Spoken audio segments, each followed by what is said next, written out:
নমস্কাৰ, মই বৰ্তমান উপস্থিত আছোঁ গোলাঘাট জিলাৰ বৰপালাং চাহ বাগিচাত। আৰু আমি জানিব পাৰিছিলোঁ ঝুমৰ সন্মিলনে অসমৰ দ্বিতীয় বাৰ্ষিক অধিৱেশন অনুষ্ঠিত কৰিছে। ইতিমধ্যে পতাকা উত্তোলন হৈ গৈছে আৰু স্মৃতিতোলন কাৰ্যসূচী হৈছে, বিভিন্ন কাৰ্যসূচী দেখিবলৈ পাইছোঁ। আমি এতিয়া সাংস্কৃতিক শোভাযাত্ৰা ওলাব, গতিকে আমি দেখিবলৈ পাইছোঁ অতিথিসকল আহিছে, আমাৰ বিষয়ববীয়াসকল আছে।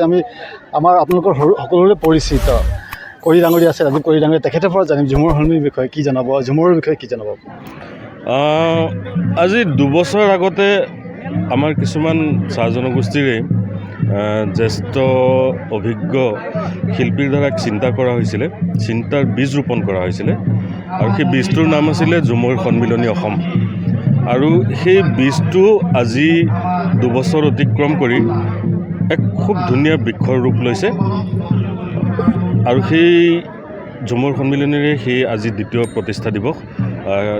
ঝুমৰ সন্মিলনী কেন্দ্ৰীয় সমিতিৰ উদ্যোগত তথা গোলাঘাট জিলা সমিতি আৰু সমগ্ৰ বৰফলংবাসী ৰাইজৰ সহযোগত আজি এই বৰফলং চাহ বাগিচা খেলপথাৰত অনুষ্ঠিত হৈছে।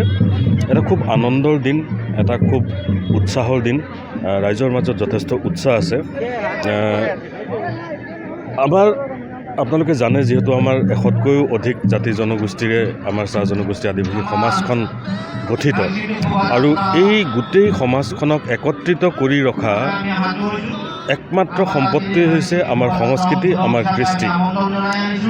আৰু আমাৰ ঝুমৰ সন্মিলনী অসমৰ একমাত্ৰ উদ্দেশ্য হৈছে আমাৰ সংস্কৃতিখিনিৰ প্ৰচাৰ প্ৰসাৰ, সংৰক্ষণ আৰু সংবৰ্ধন কৰা। আৰু আমি এক সঠিক দিশেৰে আগবাঢ়িছোঁ। যথেষ্টখিনি আমাৰ কৰণীয় কাম আছে। আমি ইতিমধ্যেই বহুতখিনি বলিষ্ঠ পদক্ষেপ আমি লৈছোঁ। অনাগত দিনতো আমাৰ কাম কৰি যাম, যাতে আমাৰ সংস্কৃতিটো সামগ্ৰিকভাৱে গোটেই অসমীয়া সংস্কৃতিৰ সৈতে একত্ৰিতভাৱে বিশ্বমুখী হয়, বিশ্ব দৰবাৰত আমি প্ৰতিষ্ঠা কৰিব পাৰোঁ। একক প্ৰচেষ্টা আজি বিভিন্ন শিল্পীয়ে কৰি আছে। আমাৰ গানবোৰ আজি সকলোৱে আদৰি লৈছে। ৰাজ্যিক পৰ্যায়তে নহয়, ৰাষ্ট্ৰীয় পৰ্যায়, আন্তঃৰাষ্ট্ৰীয় পৰ্যায়তো সকলোৱে আদৰি লৈছে। সেইখিনি যথেষ্ট নহয়, আৰু যথেষ্টখিনি সম্পদ আছে, যথেষ্ট অভিজ্ঞ ব্যক্তি আছে, আমাৰ বহুতখিনি চহা শিল্পী আছে। আমি তেওঁলোকৰ সৈতে একত্ৰিত হৈ আমাৰ সংস্কৃতিক কেনেকৈ আগবঢ়াই লৈ যাম, সেই বিষয়ে আমাৰ এক বহল ভিত্তিত চিন্তা চৰ্চা কৰা হৈছে। বহুখিনি পদক্ষেপ আমি লোৱা হৈছে। আমি পৰৱৰ্তী সময়তো এইদৰে আগবাঢ়ি যাম, আৰু সামগ্ৰিকভাৱে গোটেই আমাৰ চাহ জনগোষ্ঠী আদিবাসীৰ কৃষ্টিক আমি বিশ্বমুখী কৰোৱাত আমি এক ডাঙৰ ভূমিকা পালন কৰিম বুলি আমি দৃঢ় বিশ্বাসী। ইয়াৰ বাবে আমাৰ কেন্দ্ৰীয় সমিতি, আমাৰ যিমানসমূহ জিলা সমিতি আছে, সকলোৰে কাৰ্যকৰ্তাসকলক মই এই মুহূৰ্তত শুভেচ্ছা জ্ঞাপন কৰিছোঁ, কৃতজ্ঞতা জ্ঞাপন কৰিছোঁ। তেওঁলোকৰ ত্যাগৰ কাৰণে তেওঁলোকলৈ শ্ৰদ্ধা জ্ঞাপন কৰিছোঁ। আৰু অনাগত দিনতো একত্ৰিতভাৱে, সন্মিলিতভাৱে গোটেই জাতিটোক একত্ৰিত কৰি গোটেই জাতিৰ কৃষ্টিটোক বিশ্বমুখী কৰোৱাত সকলোৰে অৰিহণা আগবঢ়াবলৈ আমি একান্ত মনে কামনা কৰিছোঁ। হয়, যিহেতু আপুনি সাংস্কৃতিকৰ লগত জড়িত, আমি প্ৰায় দেখিবলৈ পাইছোঁ ছ'চিয়েল মিডিয়াতে আমাৰ ঝুমৰটোক আধুনিক ঝুমুৰ বুলি কৈ আছে। এই ক্ষেত্ৰত আপুনি কি ক'ব বিচাৰিব? আধুনিক ঝুমুৰটো হ'ব পাৰিব নেকি? নাই, মানে কথাবিলাক কি হৈছে যে বহুতখিনি ভুল ধাৰণা, ভ্ৰান্ত ধাৰণা। ঝুমুৰটোকে আগতে ঝুমুৰ কয়, ঝুমৰ কয়, এনেকুৱা ধৰণৰ কি শব্দ ব্যৱহাৰ কৰিব তাৰলৈ বহু বাক বিতংগা আছিলে। কিন্তু প্ৰকৃত যিটো ঝুমৈৰ, যিটো আমি নামাকৰণেৰে আমি আৰম্ভ কৰিছোঁ, এতিয়া সকলোৱে আঁকোৱালি লৈছে। ঝুমৈৰ আচলতে চহা শিল্পী মুখে মুখে বাগৰি অহা যিসমূহ আমাৰ প্ৰকৃত আমাৰ পুৰণা যিসকল আমাৰ শিল্পী আছিল, আমাৰ পূৰ্বপুৰুষসকলে যিসকলে নিজৰ নিজৰ জেগাৰ পৰা কঢ়িয়াই আনি অসমৰ মাটিত, অসমৰ সাৰুৱা মাটিত একত্ৰিত হৈ পেলাই 108টা জাতি জনগোষ্ঠী একত্ৰিত হৈ যি কৃষ্টিৰ সৃষ্টি কৰিলে, সেইটোৱে হৈছে আমাৰ আচলতে প্ৰকৃত পৰম্পৰা। আজি আধুনিক কোনোবাই গীত লিখিছে, খুব ভাল কথা। আমাৰ ভাষাটোৰ উৎকৰ্ষ সাধন হৈছে উপভাষা হিচাপে। আজি যিহেতু আমাৰ অসমীয়া ভাষাই ধ্ৰুপদী ভাষাৰ ৰূপ পাইছে, আৰু সকলোৱে আহ্বান কৰিছে যে অসমৰ যিমানখিনি উপভাষা আছে সকলোৱে এইদৰে উৎকৰ্ষ সাধন হওক। আমাৰ চাহ জনগোষ্ঠীৰ আমাৰ যিখিনি আমাৰ কথিত ভাষা, আমি তাক এতিয়ালৈকে কোনোবাই চাদ্ৰী কয়, কোনোবাই খৰ্তা কয়, কোনোবাই কুৰমালী কয়, আমি চলি আছে। আমি সেইদৰে আমাৰ মত বিনিময় পাতি আছোঁ কথাখিনি। গতিকে আমাৰ এই গীতসমূহ, আমাৰ যিসমূহ নতুন নতুন শিল্পী উঠি আহিছে, নৱপ্ৰজন্ম বা আগৰসকলেও যিসমূহ গীত ৰচিছে, ই আচলতে আমাৰ চাহ জনগোষ্ঠীৰ এই ভাষাটোক এটা ডাঙৰ মাত্ৰা প্ৰদান কৰিছে, স্বীকৃতি প্ৰদান কৰিছে। কিন্তু এইসমূহ ঝুমৈৰ নহয়। কোনোবাই হয়তো ঝুমৈৰ সুৰীয়া হ'ব পাৰে। সেই আমাৰ যিবিলাক পাৰম্পৰিক ঝুমৈৰ আছে তাৰ সুৰৰ আধাৰত এই গীতসমূহ গোৱা হৈছে বা এই গীতসমূহ তেনেধৰণে সৃষ্টি কৰা হৈছে, কিন্তু এইসমূহ আচলতে ঝুমৈৰ গীত নহয়। মই আজি আপোনাৰ পোহৰ এই চেনেলৰ জৰিয়তে মই সমগ্ৰ অসমবাসীক আহ্বান কৰিছোঁ যাতে আপোনালোকে যিকোনো কোনোবাই আধুনিক গীত এটা গাই দিলে তাক যাতে ঝুমৈৰ নামাকৰণ নকৰে। হয়তো সি আধুনিক ঝুমৈৰ সুৰীয়া গীত হ'ব পাৰে, আধুনিক চাহ জনগোষ্ঠীয় আদিবাসী গীত হ'ব পাৰে, কিন্তু ঝুমৈৰ গীতটো প্ৰকৃত ঝুমৈৰটো ঝুমৈৰে, পাৰম্পৰিক ঝুমৈৰ যিটো সেইটোহে ঝুমৈৰ আচলতে। যিকোনো গীতকে ঝুমৈৰ নামাকৰণ কৰিব নালাগিব। তাক হয়তো কোনোবাই আধুনিক ঝুমৈৰ সুৰীয়া গীত ক'ব পাৰে, আধুনিক চাহ জনগোষ্ঠী আদিবাসীৰ গীত ক'ব পাৰে, কিন্তু প্ৰত্যেকটা গীতকে আমাৰ যাতে ঝুমৈৰ নামাকৰণ কৰা নহয়, এই লৈ সকলোৱে সচেতন হ'লে আমি অতিকৈ আনন্দিত হ'ম আৰু আমাৰ কৃষ্টিটোক লৈ আমি গৌৰৱ কৰিব পাৰিম। ভাল লাগিছে। বৰফলং বাগানখন মোৰ ঘৰুৱা বাগান, মোৰ ওচৰতে ঘৰ আৰু সৰুৰ পৰা ইয়াতে খেলি ধূলি ডাঙৰ হোৱা। ইয়াতে বহুতো মোৰ বন্ধু বান্ধৱো আছে, জ্যেষ্ঠসকলো আছে।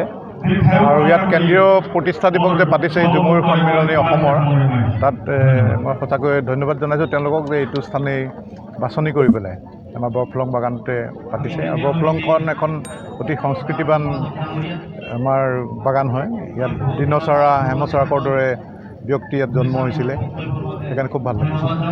দ্বিতীয় বাৰ্ষিক প্ৰতিষ্ঠা দিবস ঝুমুৰ সন্মিলনী অসমৰ আমি খুবই আনন্দিত। এটা নতুন অনুষ্ঠান, যোৱা 2 বছৰতে আমি প্ৰতিষ্ঠা কৰি অসম ভিত্তিত আমি এই বস্তুটো শিপাবলৈ হয়তো অকণমান পলম হৈছে বা খুব সোনকালে হৈছে, হ'লেও আমি 2 বৰ্ষ গৰকিছোঁ আৰু আমাৰ লক্ষ্য উদ্দেশ্য বহু আছে। তাৰ মাজতো আমি কিছু ক্ষেত্ৰত সফল হৈছোঁ। আমাৰ লক্ষ্য উদ্দেশ্য হৈছে যে আমাৰ জনগোষ্ঠীৰ সঁচা সংস্কৃতিসমূহ জীয়াই ৰখাৰ অপ্ৰাণ প্ৰচেষ্টা।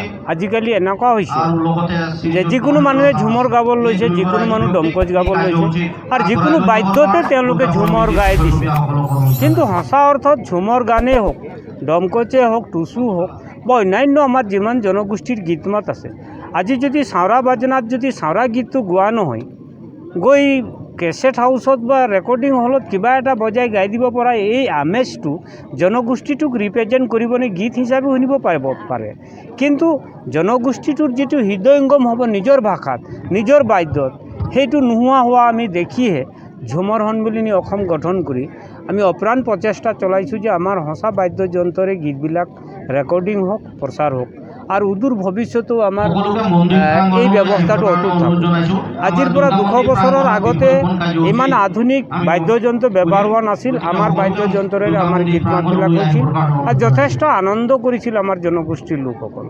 গতিকে আমি হঠাতে আমাৰ জনগোষ্ঠীৰ উঠি অহা যুৱক যুৱতীসকলক এটা বেলেগ সোৱাদ দিবলৈ গৈ আমাৰ সংস্কৃতিটোকে বিকৃতি কৰা আমি দেখা পাইছোঁ।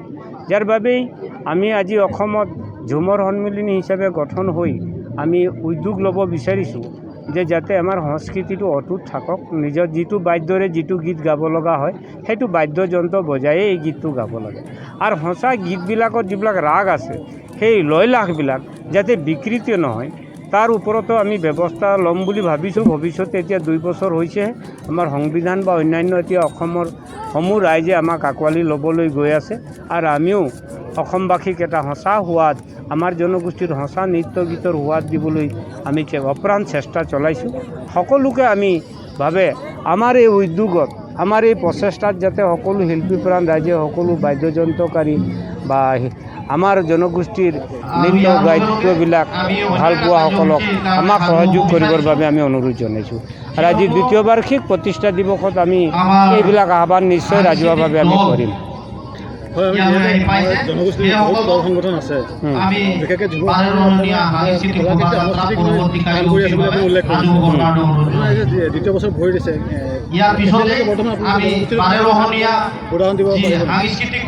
আছে। অসম চৰকাৰে এটা বন্ধ দিছিলে, কৰম পৰৱৰ বন্ধ এটা বেলেগ তাৰিখত দি দিলে, যেনেকৈ কোনেও প্ৰতিবাদ কৰা নাছিলে। যি তাৰিখত একাদশীয়ে নহয়, কৰ্মাও নহয়, তেওঁলোকে বন্ধ দি দিলে আৰু চবেই পালন কৰিম বুলি ভাবি আছিলে যে সেইটো ডেটতে। কিন্তু আমিহে প্ৰতিবাদ কৰিলোঁ যে সেইটো ডেটত কৰম নহয়, কৰমৰ ডেট সেইটো। যদি আপোনালোকে দিব বিচাৰে একচুৱেলি আমাৰ জনগোষ্ঠীটো কৰম পৰৱৰ বন্ধ বা আমাক সাংস্কৃতিকভাৱে এটা হলিডে দিব বিচাৰে তো সঁচা দিনত দিয়ক বুলি আমি অসম চৰকাৰক আহ্বান জনাইছিলোঁ।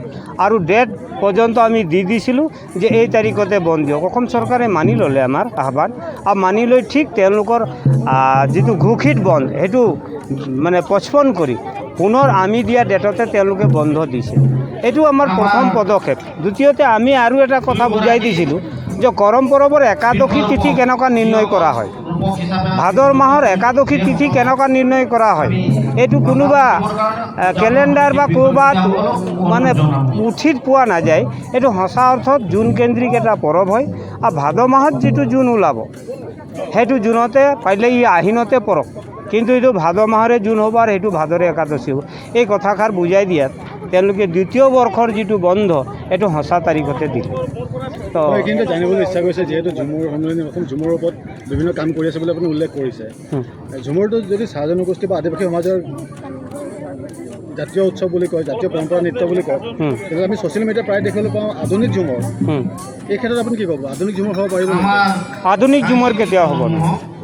আধুনিক গীত হ'ব পাৰে, ঝুমৰ কেনেকুৱা আধুনিক হ'ব? ঝুমৰ এটা গীত ঢোল বজালাৰ ঝুমৰ তাকে ক'ব যিটো ঢোল মাদল নাগৰা বাজিব আৰু যিটো লৈ লাখত আমাৰ পেলনীসকলে অংগ সঞ্চালন কৰিব পাৰিব। ঝুমৰ নাচবিলাক ভৰিত কেন্দ্ৰ কৰি তালবিলাক বাজে।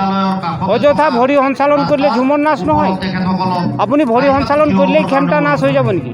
আপুনি যধে মধে ভৰি সঞ্চালন কৰিলে ভিনচৰীয়া নাচ হ'ব নেকি? ভিনচৰীয়া নাচৰ নিজস্ব ঢোলৰ ষ্টাইল আছে, কিমান মাত্ৰাত বাজিব লাগে। গাৰচলীয়া নাচ নাচিম বুলি ক'লে ৰঙাপাৰীৰ বগা পাৰৰ ৰঙাপাৰী শাৰী পিন্ধি ৰঙা ব্লাউজ পিন্ধি দিলে ঝুমৰীয়া ছোৱালী হৈ যাব নোৱাৰে। ধুতি কামিজ পাগড়ি পিন্ধিলেই ঝুমৰীয়া হৈ যাব নোৱাৰে। আৰু ঝুমৰ গীত যিকোনো গীতেই কীবোৰ্ড বজাই গাই দিলেই ঝুমৰ গীত হ'ব নোৱাৰে। ই এটা গীত হ'ব পাৰে, কিন্তু ঝুমৰ হ'ব নোৱাৰে মোৰ দৃষ্টিত। চাহ জনগোষ্ঠী ভাষাৰ কিবা এটা গীত হ'ব পাৰে, আৰু আধুনিক ঝুমৰ বুলিবলৈ ঝুমৰেই নাই। ধন্যবাদ। নিশ্চয় সঞ্জয় সকলোখিনি কথা কৈছে। ইতিমধ্যে আমাৰ সাংস্কৃতিক শোভাযাত্ৰা ওলাবলৈ আগবাঢ়িছে, গতিকে মই বিশেষ নকওঁ, ইমানটোৱে মই বিদায় লৈছোঁ। ধন্যবাদ।